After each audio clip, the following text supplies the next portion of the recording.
Well, we went to fuel up the coach today, and we got to the store, and I went to go check the air pressure on the tires, and noticed that the front driver's side tire was really hot. The wheel was hot. So I thought it was probably a brake issue because it seemed like it was grabbing, and now we have it taken a look at. And I'll update you as we go. Hey guys. Whew, been working hard today. We disconnected the coach, put up the awning, sewer, electric, cable, water, all that.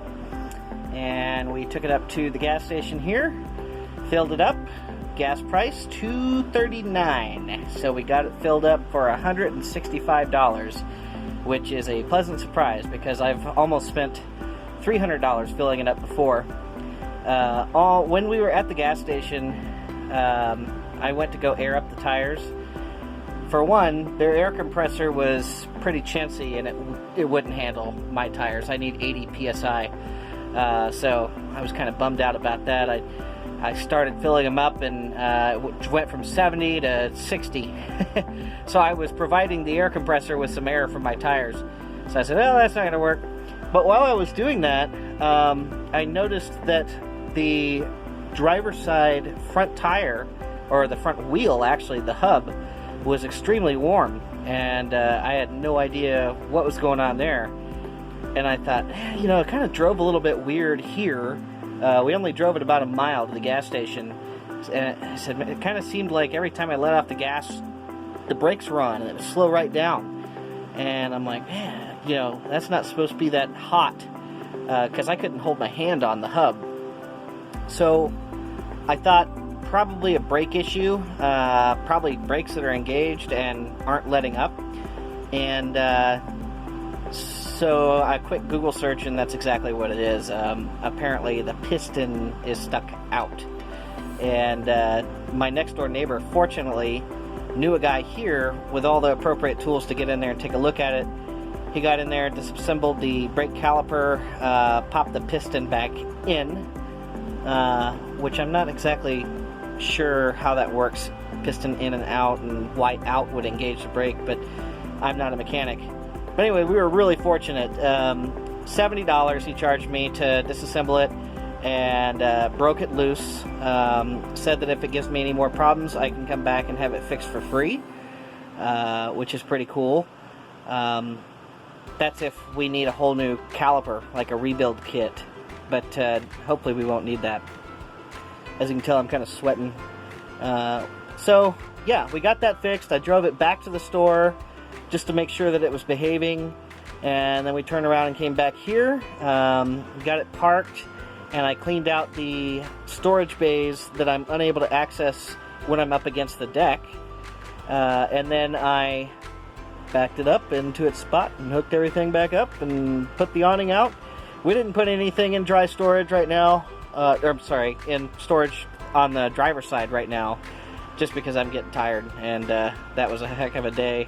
I didn't expect the problem, but I'm glad that we took off now and discovered it in just a 1 mile trip rather than going down the road and burning up the brakes and having a fire and all that kind of stuff. So we're fortunate in that sense, and we'll probably do a couple more runs.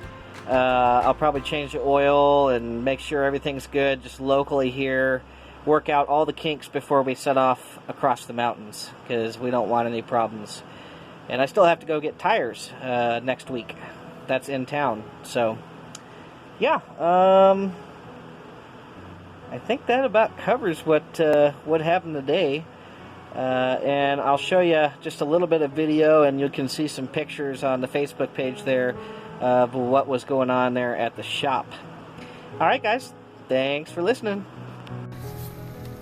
Okay, so after some YouTubing, I kind of figured out how the disc brakes work on the front. Apparently on this coach there are disc brakes in the front and there are drum brakes in the rear. And what happens is there's a piston that comes out of the brake assembly and it squeezes the brake pad against the rotor. So out, it's squeezing, it's braking, and when it goes back in, when the brake pedal is released, the brakes are disengaged. So with the disc brake stuck in the out position, our wheel wasn't spinning freely because the brakes were engaged. The pad was up against that disc. So that's how that works. YouTube and some education from that mechanic finally led me to that realization there. And I'm glad that he was more knowledgeable about it than I was. The really good thing is that we found this local mechanic that treats us really well. At least first experience, he treated us well. Guarantee on his job. We're going to be able to use him, and he's only 0.2 of a mile away. We're going to be able to have him change the oil, and I'll probably have him do a complete pre-trip on the entire vehicle before we set out for our camping job, just to make sure everything's in tip-top shape and make sure our belts are good and all that kind of thing. A lot of things I can do by myself, but some things like brakes that I'm not really all that familiar with, I can look at it and say, there's a problem, but I don't know how to fix it. So we're really, really fortunate to have found him, and we're definitely going to take advantage of the fact that he's willing and eager to work. So, long story short, we're home, we're safe, we're back in our spot, we have internet, we have cable, everything else. We have a full tank of gas at record low prices, which is nice. And we'll probably pull this thing out again before we go to town, and we'll fill up on propane and just make sure that brake is working properly and not engaged on that driver's side. So, that was today's fiasco, today's adventure. Thanks, guys, for watching.